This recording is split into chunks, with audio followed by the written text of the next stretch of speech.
Hey guys, what's going on? Welcome to another video on my channel, Hairliciously. I hope all of you guys have been doing well. So if you guys are new to this channel, please make sure to subscribe so that you guys are going to be updated on the latest hair loss news.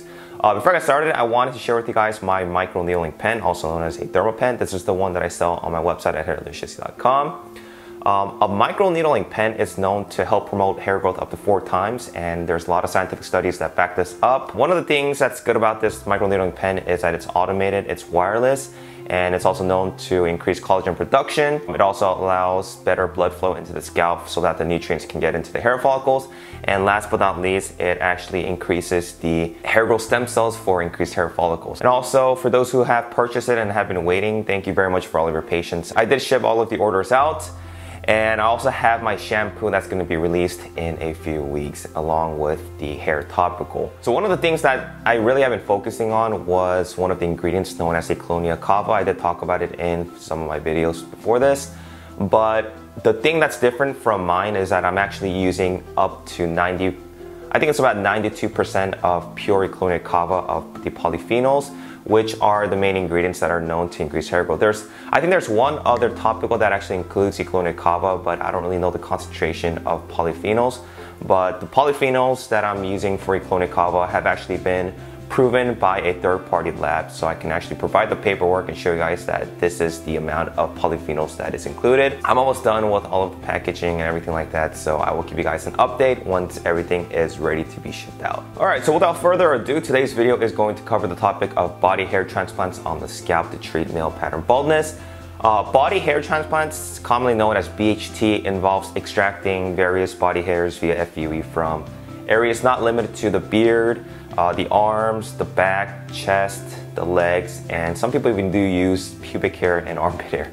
And what happens is they end up transplanting them back into the scalp for more hair. It's been really gaining popularity over the years, especially in places like India and Turkey, given the fact that many Indians have a lot of hair, and it's usually performed for those who are suffering from a higher degree of extensive baldness with a poor donor supply.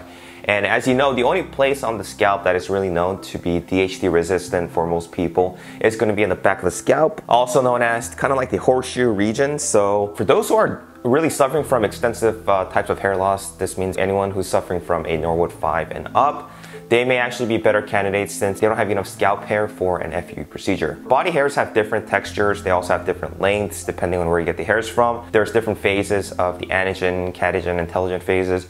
So doctors really need to be critical when transplanting body hairs into the scalp. There's also been a lot of mixed claims regarding the body hair's adaptation to the scalp. We have some doctors who claim that once body hair is implanted on the scalp, the body hair is going to take the characteristics of the native hairs on the scalp, which would be a good thing because we know that some types of body hairs are very curly. A lot of them are thick, such as the beard.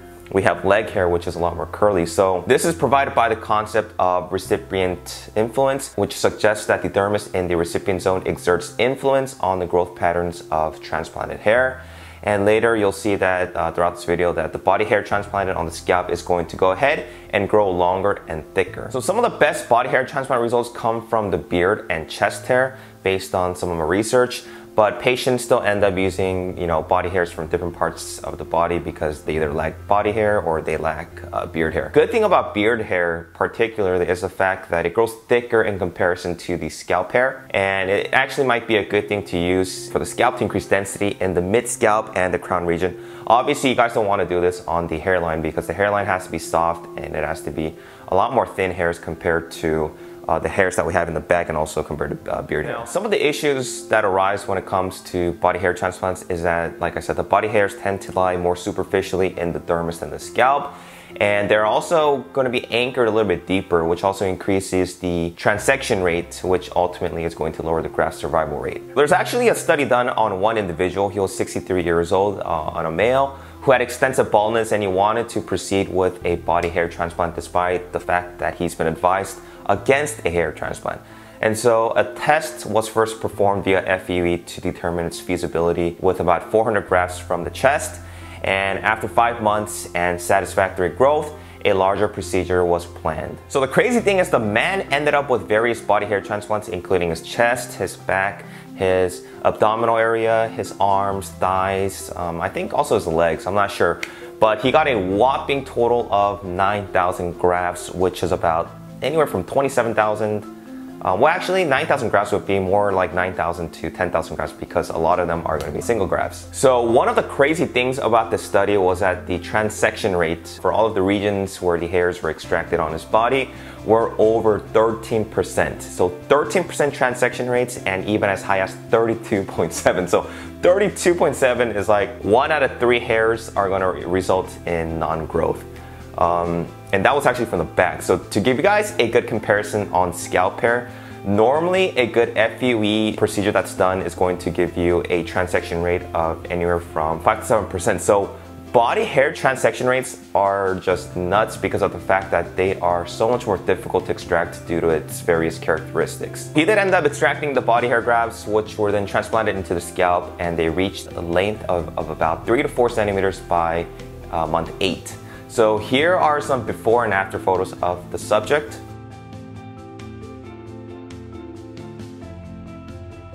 This is possible for those who possess good body hair, and based on the study, a good density would be at least 8 follicular units per centimeter squared based on Dr. Umar's study, who is a renowned US dermatologist. You guys can check out his work. He does a lot of good work on hair transplants. So in other words, for you to qualify for a body hair transplant, you obviously have to be hairy, and you also have to be a good candidate for a body hair transplant. Now, body hair transplants does have its limitations, just like FUE procedures for the scalp. Imagine all of the anesthesia the guy had to go through to extract 9,000 grafts from various parts of his body and having such a high transection rate. So like I said, most of the body hairs are going to be single grafts. So that means he nearly had 9,000 FUE, I guess, scars on his body. The other negative thing that I can think about a body hair transplant, since they are single hair grafts, the density is not going to be as desirable as with scalp hair, where we have anywhere from 1, 2, 3, 4, and even 5 hairs per graft. So body hairs, they're usually shorter and thinner, besides the beard hair, but they also need special expertise when extracting due to the high transection rates.